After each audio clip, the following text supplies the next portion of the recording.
ಬೀದರ್ನ BRIMS ಆಸ್ಪತ್ರೆ, ಈ ಆಸ್ಪತ್ರೆಯ ಕರ್ಮಕಾಂಡಗಳು ಒಂದೆರಡಲ್ಲ.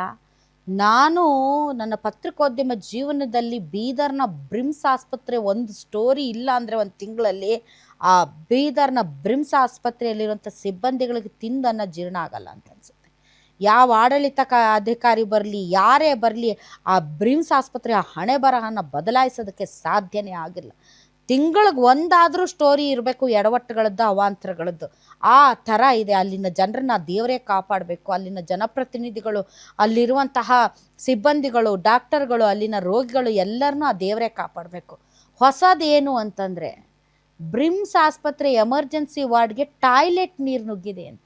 ನೋಡಿ, ಎಮರ್ಜೆನ್ಸಿ ವಾರ್ಡ್ಗೆ ಇನ್ಫೆಕ್ಷನ್ಸ್ ಆಗಬಾರ್ದು ಅನ್ನುವಂತಹ ವಾರ್ಡಲ್ಲಿ ಟಾಯ್ಲೆಟ್ ನೀರು ನುಗ್ಗಿದೆಯಂತೆ. ಇದ್ಯಾವುದೋ ಚರಂಡಿ ಮೋರಿ ಕತೆ ಹೇಳ್ತಾ ಇಲ್ಲ, ನಾವು ಆಸ್ಪತ್ರೆ ಕತೆ ಹೇಳ್ತಾ ಇರೋದು.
ಬೀದರ್ ವೈದ್ಯಕೀಯ ವಿಜ್ಞಾನ ಸಂಸ್ಥೆ ಬ್ರಿಮ್ಸ್, ಬೀದರ್ ವೈದ್ಯಕೀಯ ವಿಜ್ಞಾನ ಸಂಸ್ಥೆ ನಿಜಕ್ಕೂ ಕೂಡ ಈ ಆಸ್ಪತ್ರೆ ಯಾಕಿದೆ ಅಂತ ಗೊತ್ತಿಲ್ಲ.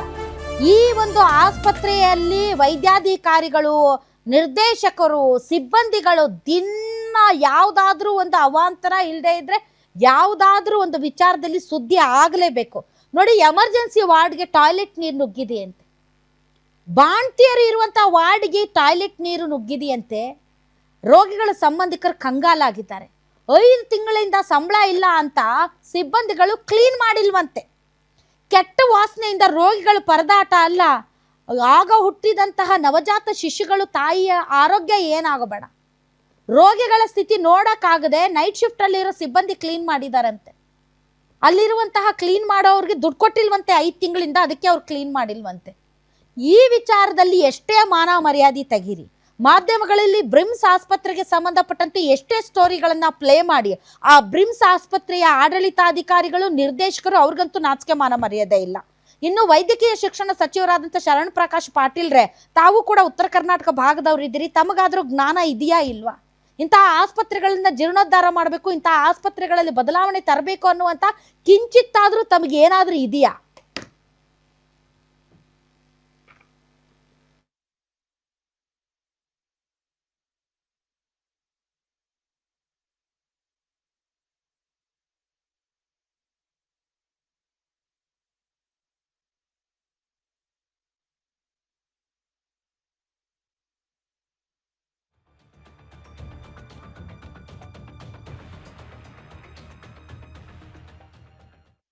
बैठना बच्चों को लेकर। कब से आ रहा पानी है? सुबह से है, देखो ये पानी सुबह से आ रहा है। हाँ कई का पानी है ये? संडास का पानी है। संडास का ICU पानी में है। रहते हो। आईसीयू है ये? हाँ, क्या है पेशेंट कैसा है ना कैसा नहीं, दर्द से पेशेंट तड़प रहा है, आने का नहीं, देखने का नहीं, पूछने का नहीं। आपका भी पेशेंट है यहाँ? हाँ, मेरा बेटा है। तो ये पानी कब से इधर से कंटिन्यू ऐसे आ रहा जा रहा? कंटिन्यू है तो सुबह 11 बजे से पानी है यहाँ। ये लोग ऐसे ही साफ कर रहे हैं 11 बजे से 11 पानी? बजे से कहीं को अब भाई अब का अब भाई अब हमारा बोने अहमद को फोना करके बुला के ये करे। सुबह से पेशेंट नहीं क्या नहीं, डॉक्टर भी सिस्टर भी लड़ी बोले तो नहीं, जो लेके जाना है तो लेके जाओ, तुम्हारे पेशेंट को बोल रही। कौन बोल रहे हैं? कौन? सिस्टर सुबह की। अंदर के सिस्टर बोल रहे हैं? हाँ, क्या है ट्रीटमेंट देने का नहीं, करने का नहीं, बच्चा दुनिया का दर्द से तड़प रहा है, आने का नहीं है, जल्दी आ रहे नहीं, देख रहे नहीं बच्चे को। कल तक तक आ गया, अब डॉक्टर भी नहीं आया शाम में, सुबह में आते करते लेको जाना कहाँ तो प्राइवेट में बताना। गवर्नमेंट में बोला था हर पेशेंट मर जाता है जी। हाँ, बच्चे के हड्डी को ये हुआ था, हड्डी क्रैश ऐसा है, कैसा बैठना बच्चों को लेको। कब से आ रहा पानी है? सुबह से है तो ये पानी। सुबह से आ रहा है? हाँ, कई का पानी है ये? संडास का पानी है। संडास का ICU पानी में है। रहते हो। आईसीयू है ये? हाँ, क्या है पेशेंट कैसा है ना कैसा नहीं, दर्द से पेशेंट तड़प रहा है, आने का नहीं, देखने का नहीं, पूछने का नहीं। आपका भी पेशेंट है यहाँ? हाँ, मेरा बेटा है। तो ये पानी कब से इधर से कंटिन्यू ऐसे आ रहा जा रहा? कंटिन्यू है तो सुबह 11 बजे से पानी है यहाँ। ये लोग ऐसे ही साफ कर रहे हैं 11 बजे से 11 पानी? बजे से कहीं को अब भाई अब का अब भाई अब हमारा बोने अहमद को फोना करके बुला के ये करे। सुबह से पेशेंट नहीं क्या नहीं, डॉक्टर भी सिस्टर भी लड़ी बोले तो नहीं, जो लेके जाना है तो लेके जाओ, तुम्हारे पेशेंट को बोल रही। कौन बोल रहे हैं? कौन? सिस्टर सुबह की। अंदर के सिस्टर बोल रहे हैं? हाँ, ನೋಡಿ ಆ ಹೆಣ್ಮಗಳು ಹೇಳ್ತಾ ಇದ್ದಾರೆ ಟಾಯ್ಲೆಟ್ ನೀರು ಬರ್ತಾ ಇದೆ, ಎಷ್ಟು ಹೇಳಿದ್ರು ಕೂಡ ಯಾರು ಬಂದು ಕೇಳ್ತಾ ಇಲ್ಲ ಅಂತ. ಐಸಿಯುಗೆ ಎಮರ್ಜೆನ್ಸಿ ವಾರ್ಡ್ಗೆ ಟಾಯ್ಲೆಟ್ ನೀರು ನುಗ್ಗಿದೆ ಅಂತಂದ್ರೆ ಆಸ್ಪತ್ರೆನ ಯಾಕಾದ್ರೂ ಇಟ್ಕೊಂಡಿದ್ರೆ ಅದನ್ನ ಬಂದ್ ಮಾಡಿ. ಆ ಆಸ್ಪತ್ರೆಯಲ್ಲಿನ ಅವ್ಯವಸ್ಥೆಗಳ ಬಗ್ಗೆ ನೋಡಿ, ಕೆಳಗಡೆಯಿಂದ ನೀರು ಉಕ್ಕುತ್ತೆ, ಅಲ್ಲಿ ಆಸ್ಪತ್ರೆಯ ಕೆಳಗಡೆಯಿಂದ ನೀರು ಉಕ್ಕುತ್ತೆ. ಇತ್ತೀಚೆಗೆ ನಿಯಮಗಳನ್ನ ಗಾಳಿಗೆ ತೂರಿ ಅಲ್ಲಿ ಡಾಕ್ಟರ್ಸ್ಗಳನ್ನ ಅಪಾಯಿಂಟ್ಮೆಂಟ್ ಮಾಡ್ಕೊಂಡ್ರು, ಆಮೇಲೆ ವಜಾ ಮಾಡಿದ್ರು. ಒಂದ ಎರಡ ಇದ್ರ ಅವಾಂತರಗಳು, ಕರ್ಮಕಾಂಡಗಳು. ಟಾಯ್ಲೆಟ್ ನೀರು ಎಮರ್ಜೆನ್ಸಿ ICUಗೆ ನೀರು ನುಗ್ಗುತ್ತೆ ಅಂತಂದ್ರೆ ಅದನ್ನ ಕ್ಲೀನ್ ಮಾಡೋರು ಗತಿ ಇಲ್ಲ ಅಂತಂದ್ರೆ, ಬಂದು ಇಣುಕು ನೋಡೋರು ಅಲ್ಲಿಲ್ಲ ಅಂತಂದ್ರೆ ಯಾಕೆ ಅಂತ ಬೀದರ್ನಲ್ಲಿ ಹೇಳೋರು ಕೇಳೋರು ಯಾರು ಇಲ್ವಾ? ಬೀದರ್ನ ಉಸ್ತುವಾರಿ ಸಚಿವರು ಈಶ್ವರ್ ಖಂಡ್ರೆ ಸರ್ ಏನ್ ಮಾಡ್ತಾ ಇದ್ರಿ ತಾವು? ಎಲ್ಲಿದ್ದೀರಿ ತಾವು? ಬೀದರ್ನ ಇಂಥ ದೊಡ್ಡ ಹಾಸ್ಪಿಟಲ್ ಅಲ್ಲಿ ಈ ರೀತಿಯಾದಂಥ ಪರಿಸ್ಥಿತಿ ಇದೆ. ತಾವೇ ಒಂದು ಪತ್ರ ಬರೆದಿದ್ರಿ ವೈದ್ಯಕೀಯ ಶಿಕ್ಷಣ ಸಚಿವರಾದಂತಹ ಇವರು ಶರಣ್ ಪ್ರಕಾಶ್ ಪಾಟೀಲ್, ಅವರಂತೂ ನಾಟ್ ರೀಚೇಬಲ್. ಅವರು ಶರಣ್ ಪ್ರಕಾಶ್ ಪಾಟೀಲ್ ಅವ್ರು ಎಲ್ಲಿದ್ದಾರೆ ಅಂತ ಗೊತ್ತಿಲ್ಲ, ಅವ್ರು ಏನು ಮಾಡ್ತಾರೆ ಅನ್ನೋದು ಗೊತ್ತಿಲ್ಲ. ಇಂಥ ತಾವು ಕೂಡ ಉತ್ತರ ಕರ್ನಾಟಕ ಭಾಗದವ್ರು ಇದ್ದೀರಿ ಶರಣ್ ಪ್ರಕಾಶ್ ಪಾಟೀಲ್ರೆ. ಈ ಬ್ರಿಮ್ಸ್ ಆಸ್ಪತ್ರೆಯ ಬಗ್ಗೆ ಎಷ್ಟು ಜನ ಪತ್ರ ಬರೆದಿರಬೇಕು, ಎಷ್ಟು ಜನ ಅವ್ಯವಸ್ಥೆಗಳ ಬಗ್ಗೆ ಮಾತಾಡಿರ್ಬೇಕು, ಎಷ್ಟು ಮಾಧ್ಯಮಗಳಲ್ಲಿ ತಿಂಗಳಿಗೊಂದರಂತೆ ಸುದ್ದಿ ಪ್ರಸಾರ ಮಾಡಿರ್ಬೇಕು. ಏನು ಕ್ರಮ ಕೈಗೊಂಡಿದ್ದೀರಿ ನೀವು? 2.5 ವರ್ಷ ಆಯ್ತು. ಏನು ಕ್ರಮ ಕೈಗೊಂಡಿದ್ದೀರಿ ಹೇಳಿ? 2.5 ವರ್ಷದಿಂದ ಏನು ಸುಧಾರಣೆ ತಂದಿದ್ದೀರಾ ಆಸ್ಪತ್ರೆಯಲ್ಲಿ ತಾವು?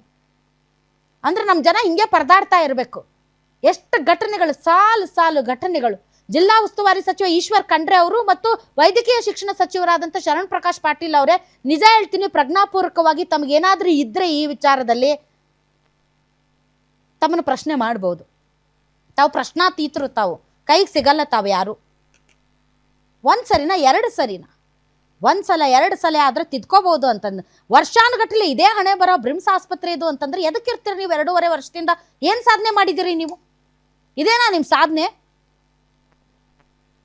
ಹೇಳೋರು ಕೇಳೋರು ಯಾರೂ ಇಲ್ವೇನ್ರಿ ನಿಮಗೆ? ಇಷ್ಟು ಅಸಹಾಯಕತೆ, ವೈಜ್ಞಾನಿಕವಾಗಿ ತಂತ್ರಜ್ಞಾನದಲ್ಲಿ ಇಷ್ಟು ಮುಂದುವರೆದಿದ್ದೀವಿ ನಾವು.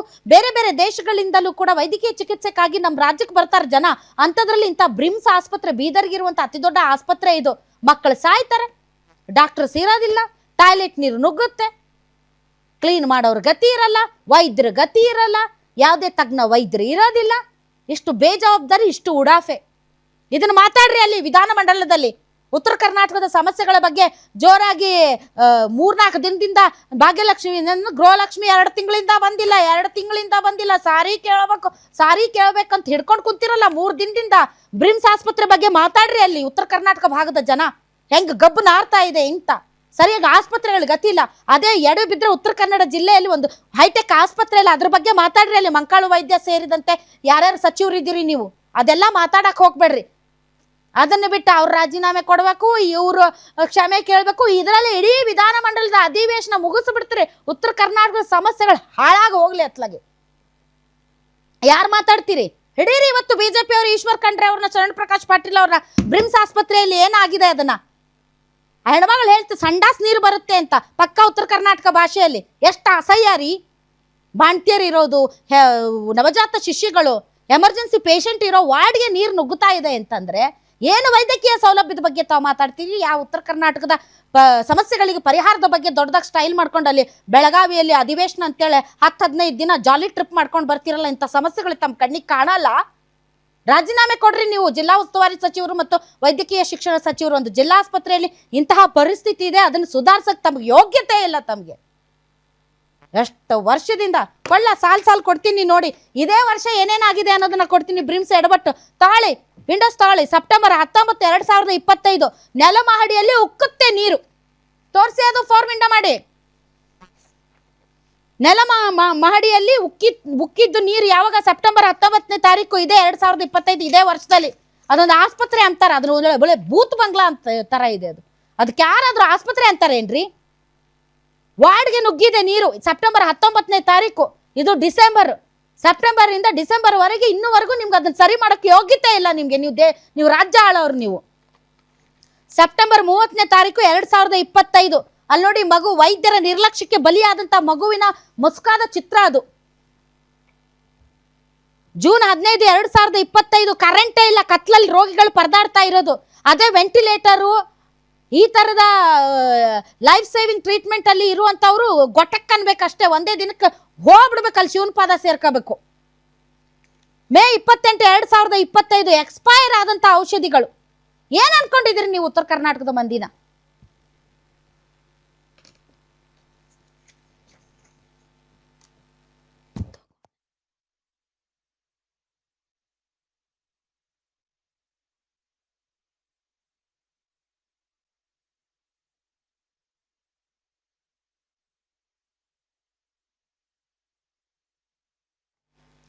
ನೋಡಿದ್ರಲ್ಲ, ಎಕ್ಸ್ಪೈರ್ ಆದಂತಹ ಔಷಧಿಗಳು.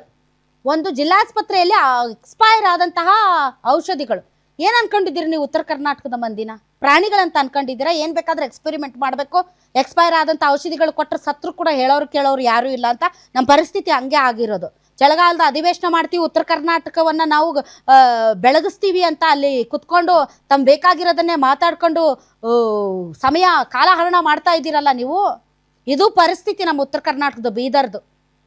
ಮತ್ತು ಅದಕ್ಕೆ ಜನ ನಮಗೆ ಸಪ್ರೇಟ್ ಮಾಡಿ ಅಂತ ಕೇಳೋದು. ನಿಮ್ಮ ಕೈಯಲ್ಲಿ ಆಗಲ್ಲ ನಮ್ಗೆ ನ್ಯಾಯ ಒದಗಿಸೋದಕ್ಕೆ ಸಪ್ರೇಟ್ ಮಾಡಿ ಅಂತ. ಬಟ್ ನಾವು ಯಾವತ್ತೂ ಇದ್ರೂ ಅಖಂಡ ಕರ್ನಾಟಕದ ಬಗ್ಗೆನೇ ಮಾತಾಡೋದು, ಅದರ ಬಗ್ಗೆನೇ ನಾವು ಒತ್ತು ಕೊಡೋದು. ಬಟ್ ಇಂತಹ ಪರಿಸ್ಥಿತಿಯಲ್ಲಿ ಬ್ರಿಮ್ಸ್ ಆಸ್ಪತ್ರೆ ಇದು ಏನ್ರಿ? ನಾನು ಒಂದು 10-15 ವರ್ಷ ಆಯ್ತು ಬರೀ ಇದನ್ನೇ ಹೇಳ್ತಿದ್ದೀನಿ. ಬ್ರಿಮ್ಸ್ ಆಸ್ಪತ್ರೆಯಲ್ಲಿ ಹಂಗೆ, ಬ್ರಿಮ್ಸ್ ಆಸ್ಪತ್ರೆಯಲ್ಲಿ ಹಿಂಗೆ. ಟಾಯ್ಲೆಟ್ ನೀರು ಬಂತು, ಜನ ಸತ್ತೋದ್ರು, ಕರೆಂಟ್ ಇಲ್ಲ, ಕರೆಂಟ್ ಬಿಲ್ ಕಟ್ಟಿಲ್ಲ, ಅಲ್ಲಿ ನೌಕರರಿಗೆ ದುಡ್ಡು ಕೊಟ್ಟಿಲ್ಲ, ಟಾಯ್ಲೆಟ್ ಕ್ಲೀನ್ ಮಾಡಿಲ್ಲ, ಯಾರು ಡಾಕ್ಟರ್ಸ್ ಇಲ್ಲ.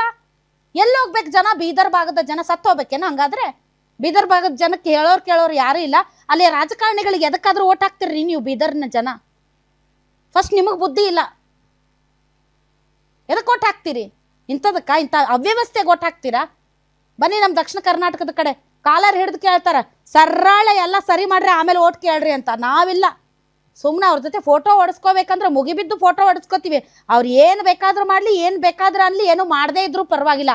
ಅಂತಹ ಗುಲಾಮ್ಗಿರಿ ಪದ್ಧತಿ ನಮ್ಮದು. ಎಷ್ಟು ವರ್ಷಗಳಿಂದ ಈ ಕಥೆಗಳನ್ನು ಹೇಳ್ತಾ ಇದ್ದೀವಿ. ಇಲ್ಲಿಯವರೆಗೆ ಆ ಬ್ರಿಮ್ಸ್ ಆಸ್ಪತ್ರೆಯನ್ನು ಸರಿ ಮಾಡುವಂತಹ ಒಂದು ಯಾರೂ ಕೂಡ ಮುಂದೆ ಬರಲ್ಲ ಅಂದರೆ ಏನ್ರಿ ಕತೆ ಇದು? ಈಗಲೂ ಇದೇನೂ ಆಗಲ್ಲ ಗೊತ್ತು. ನಿರ್ದೇಶಕರನ್ನ ಬದಲಾಯಿಸ್ಬಿಡ್ತೀವಿ, ಅವ್ರನ್ನ ಬದಲಾಯಿಸ್ಬಿಡ್ತೀವಿ. ಏನು ಬದಲಾಯಿಸಿದ್ರು ನಿಮ್ಮ ಹಣೆ ಬರಹ ಇದೆ. ಏನು ಬದಲಾಯಿಸಿದ್ರು ನಿಮ್ಮ ಹಣೆ ಬರಹ ಇದೆ. ಯಾಕೆ ಅಂತಂದರೆ ಆ ಭಾಗದ ಜನರು ಮಲ್ತಾಯಿ ಮಕ್ಕಳಲ್ಲ, ಅದಕ್ಕೆ.